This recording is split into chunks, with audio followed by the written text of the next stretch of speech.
नमस्कार दोस्तों, astro clinic में आपका स्वागत है। ये वीडियो मैं दोबारा बना रहा हूँ क्योंकि पिछली बार जो बनाया था उसमें मिडल के बाद साउंड की प्रॉब्लम थी, तो इसलिए मैं दोबारा बना रहा हूँ। दोस्तों, वृश्चिक लगन राशि के लिए मार्च का महीना कैसे जाएगा, आइए जानते हैं। देखिए, आपके रूलिंग प्लैनेट बन जाते हैं मंगल देव, और मंगल देव जो हैं ये 3 नंबर राशि में गोचर कर रहे हैं आपके अष्टम स्थान में। तो नेचुरल सी बात है, थोड़ा सा आपको हेल्थ का ध्यान तो बना के रखना ही है, क्योंकि जब लगन का मालिक ही 8वें में जाके बैठ जाएगा तो हेल्थ पे कुछ ना कोई दिक्कत तो आएगी। और मंगल किसी कुंडली में यही हो तो कभी ना कभी एक्सीडेंट होना, उसमें ब्लड का लॉस हो जाना, ऐसी चोट चपेटी घटनाओं का योग ज़रूर बनाते हैं। क्योंकि आपके छठे घर के भी मालिक हैं, तो आपके जो पेट्स, अगर आप घर पे कोई कुत्ता बिल्ली या कोई और जानवर पालते हैं तो उसकी भी हेल्थ ख़राब हो सकती है। दोस्तों, मंगल देव के बाद आगे बढ़ेंगे और बात करेंगे आपके नेक्स्ट इंपॉर्टेंट प्लैनेट की, जो बन जाते हैं देवगुरु बृहस्पति। देवगुरु बृहस्पति एक बहुत अच्छी कंडीशन में है, क्योंकि इस घर का मालिक जाके सप्तम में बैठा हुआ है, और यहाँ पे ये आपके लगन को भी देख रहे हैं और आपके 11th हाउस को भी और 3rd हाउस को भी। तो जो मंगल 8वें घर में गए हैं उसकी जो नेगेटिविटी को ठीक करने के लिए गुरुदेव का ये गोचर आपके लिए बहुत अच्छा बना हुआ है, क्योंकि आपके 2nd हाउस के भी मालिक हैं। तो धन आगमन के स्तोत्र बढ़ेंगे, आपकी मेहनत से, आपकी नौकरी से, आपके बिजनेस से, इन सभी चीज़ों से धन बढ़ता हुआ दिखाई दे रहा है। दोस्तों, यहाँ ध्यान रहे कि गुरुदेव हैं शुक्र के घर में और शुक्र हैं देवगुरु के घर में, तो इन दोनों का राशि परिवर्तन योग बना हुआ है। अगर आप अपने लव पार्टनर को लव टू मैरिज में कन्वर्ट करना चाहते थे तो उसका योग बना हुआ है, आप उसका एडवांटेज ले सकते हैं। हालांकि ये सारे काम तो कुंडली मैच करके ही कराने चाहिए। दोस्तों, आगे बढ़ेंगे। आपके नेक्स्ट इंपॉर्टेंट प्लैनेट है चंद्रमा। अब चंद्रमा बहुत फास्ट मूविंग राशि परिवर्तन करते हैं, इसलिए आपको कभी कभार लगता होगा कि मेरा भाग्य साथ दे रहा है, नहीं दे रहा। ये इसी वजह से है क्योंकि आपके 9th हाउस के मालिक चंद्रमा बन जाते हैं।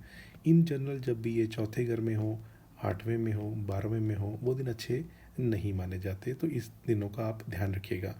इसके अलावा चंद्रमा आ जाएंगे आपके 5th हाउस में, और यानी जो महीने का एंड होगा 28, 29, 30 का, तो इस पीरियड में आप थोड़ा भी केयरफुल रहिएगा, क्योंकि 5th हाउस में चंद्रमा होंगे और यहाँ पे अमावस दोष भी बनेगा, राहु की वजह से ग्रहण दोष भी बनेगा। तो चंद्रमा और शुक्र साथ में होंगे तो एक्सट्रीमली पैशनेट, जैसे कोई इंसान लव अफेयर में है लेकिन पैशन में आके हीट ऑफ द मोमेंट में कुछ गड़बड़ कर दिया, क्योंकि ये 5th हाउस है जो लव अफेयर्स का होता है और संतान का भी। तो वहाँ पे आपको थोड़ा सा ध्यान रखना है महीने के 25 से 30th, या आप 15 तारीख ऑनवर्ड्स कह लीजिए, क्योंकि सूर्य जैसे ही इधर की तरफ बढ़ेंगे तो राहु के साथ उनका जो डिग्री वाइज है वो काफ़ी क्लोज कंजंक्शन बन जाएगा। तो महीने के मिडल के बाद थोड़ा सा आप ध्यान रखिएगा। दोस्तों, चंद्रमा की बात करते हैं सूर्यदेव की। सूर्यदेव आपके 4th हाउस में घूम रहे हैं, आपके लिए योग कारक बन जाते हैं। 10th हाउस के मालिक हैं, मंगल के मित्र भी हैं जो कुंडली के मालिक हैं। 14 तारीख को पंचम स्थान में आ जाएंगे। पंचम स्थान कालपुरुषी कुंडली में 5 नंबर सूर्यदेव का ही होता है। नौकरी में चीज़ें बेटर होंगी जैसे जैसे महीना आगे बढ़ेगा। बस आपको ध्यान ये रखना है, क्योंकि राहु के साथ आएंगे तो नौकरी में किसी को कोई जैसे कई लोग होते हैं षड्यंत्र कर किसी और को परेशान करते हैं, तो ऐसे कर्म करते हैं तो वो वापस भी आते हैं। तो उस चीज़ का आपको ध्यान रखना है, यानी सही रास्ते पे चलेंगे, कोई दिक्कत नहीं होगी। और जब तक 4th हाउस में है तो थोड़ा सा घर का वातावरण अच्छा रखें, क्योंकि सूर्य और शनि दोनों पापी क्रूर प्लैनेट 4th हाउस में बैठे हैं। तो ये योग इंसान को विदेश भी ले जाता है, क्योंकि होमलैंड होता है 4th हाउस। तो आप लेकिन फिर भी कोशिश करिएगा कि अपनी घर का वातावरण थोड़ा अच्छा बना के रखें। दोस्तों, आगे बढ़ेंगे, बात करेंगे बुध देव की। बुध देव इस केस में अष्टम स्थान के मालिक हैं और लाभ स्थान के मालिक हैं, और वो क्योंकि मंगल के मित्र नहीं हैं और वो चलायमान है आपके 5th हाउस में और नीच के हैं, और ऊपर से नीच भंग उनका हो रहा है, और 15 तारीख को तो वो वक्री हो जाएंगे। तो दोस्तों, अभी बुध देव, क्योंकि अगर किसी की कुंडली में 6, 8, 12 का मालिक वीक हो तो वो अच्छा ही माना जाएगा, क्योंकि वीक होगा ये तो वही बात होगी कि कोई इंसान नक्सलाइट है या टेररिस्ट है, उसके पास बंदूक और वो सारे है ही नहीं, हथियार ही नहीं है। तो वही हाल है कि आपके अष्टम स्थान का मालिक पंचम में चला गया, नीच का भी हो गया, और सूर्य की वजह से अस्त भी होगा। तो इसलिए बुध देव का जो गोचर है ये यदा कदा आपकी पढ़ाई में थोड़ा सा आपका इंटरेस्ट कम कर सकता है, तो उसका आप ध्यान रखिएगा। अदरवाइज़ बुध एक शुभ ग्रह है, बुरा भी करेंगे तो कितना करेंगे। यहाँ पे आपको संतान संबंधित एकदम से जोश में आके लॉटरी स्टॉक मार्केट में पैसा इन्वेस्ट कर दिया, इन सारे कामों से बचना चाहिए, क्योंकि शुक्र वाहन को रिप्रेजेंट करते हैं। इवन व्हीकल खरीदने हुए जल्दी में कुछ ऐसे निर्णय मत करिएगा। दोस्तों बुध के बाद बात करेंगे शुक्रदेव की। शुक्रदेव आपके सप्तम स्थान के मालिक हैं और 12वें घर के मालिक हैं। चलायमान है 5th हाउस में और उच्च के हैं। तो शुक्र एक बहुत अच्छी स्थिति में है और 1 तारीख को ये हो जाएंगे वक्री। शुक्र का गोचर आपके लिए बहुत अच्छा है। आपको जैसे मैंने बताया कि 5th और 7th हाउस के मालिक का राशि परिवर्तन योग बन रहा है, जो बहुत अच्छा है। मैरिज करना, लव पार्टनर को लव टू मैरिज में कन्वर्ट करना, पार्टनर के साथ मिलके बिजनेस स्टार्ट करना, ये सारी चीज़ों के लिए शुक्र का गोचर अच्छा बना हुआ है। अगर आप विदेश में व्यापार करना चाहते थे उसके लिए भी पीरियड अच्छा है। दोस्तों शनिदेव की बात करें, शनिदेव आपके 3rd और 4th हाउस के मालिक होते हैं और ये चलायमान है 4th हाउस में और महीने के एंड में ये चले जाएंगे 5th हाउस में। दोस्तों जिनकी वृश्चिक राशि है उनके ऊपर शनि की साढ़ेसती अब समाप्त हो जाएगी इस महीने के एंड में।